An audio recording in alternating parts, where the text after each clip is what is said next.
मुझे अम्मा नहीं अच्छी लगती थी।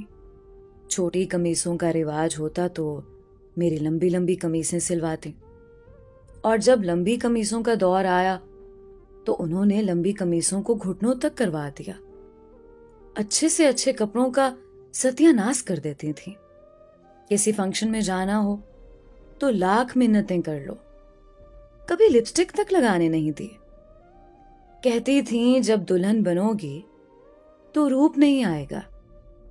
स्कूल से निकलकर कॉलेज आए तो कसकर हिजाब उड़ा दिया गया। कॉलेज में लड़कियां बाल खोले इतनी प्यारी लगती, और एक मैं अभी से बूढ़ी लगने लगी थी। अम्मा कस कस कर मेरी 2 चुटियां बनाती थीं। बारहा कहा, अम्मा 1 चुटिया बनाने दें, 2 का रिवाज नहीं है, और स्कार्फ के अंदर 2 चुटियों से मेरा चेहरा अच्छा नहीं लगता है।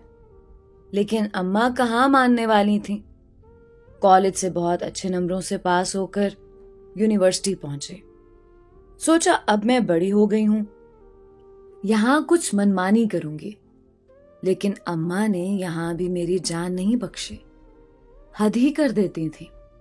रात को मेरे सर में तेल की पूरी बोतल उंडेल देती, कहती कि पढ़ाई की मेहनत से बाल न झड़ जाएं। मुझे उनसे सख्त चिढ़ होने लगी थी। मुझे अम्मा बिल्कुल भी अच्छी नहीं लगती थी।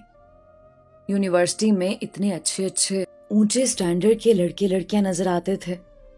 बहुत से लड़के और लड़कियों की जोड़ियां भी बनी हुई थीं, मगर मेरी तरफ मजाल है कि कोई मुतवज्जे भी हो जाए, क्योंकि मेरे सर से कड़वे तेल की भभक आती थी। एक लड़का था यूनिवर्सिटी में, ना जाने उस लड़के में क्या बात थी कि उसके इर्द गिर्द लड़कियों का जमे गफीर रहता था।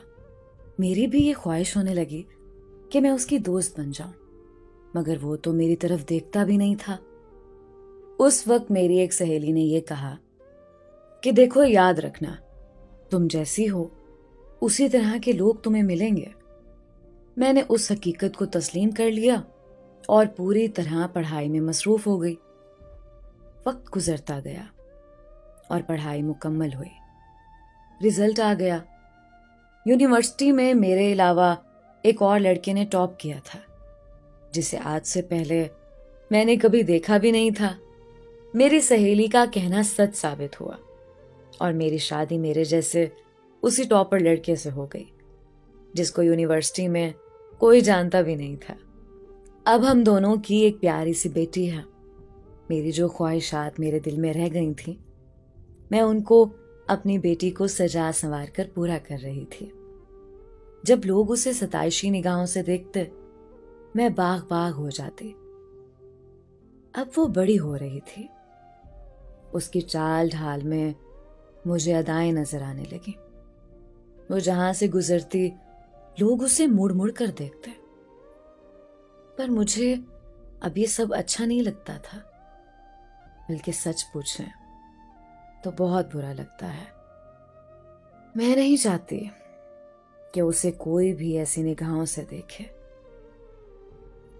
आज मुझे शिद्दत से अम्मा याद आ रही है, और मुझे अम्मा की वो पाबंदियां भी याद आ रही हैं, जिनकी वजह से वो मुझे बुरी लगा करती थी। आज मुझे उनकी अपने ऊपर लगाई हुई पाबंदियों पर फख्र महसूस हो रहा है। अब अम्मा मुझे बहुत अच्छी लग रही है।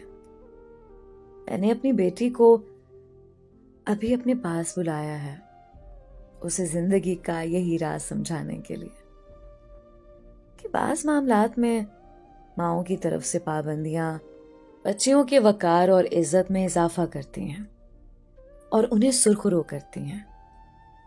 अपने बच्चे बच्चियों को अच्छी तालीम के साथ अच्छी तरबियत भी दें, ताकि वो पर्दे को अपनी इज्जत और वकार समझें, ना कि कैद। अल्लाह पाक सब माओं को अपने बच्चे बच्चियों को अच्छी और दीनी तालीम और तरबियत देने की ज़्यादा से ज़्यादा तौफीक अता फरमाए। आमीन या रब्बुल आलमीन।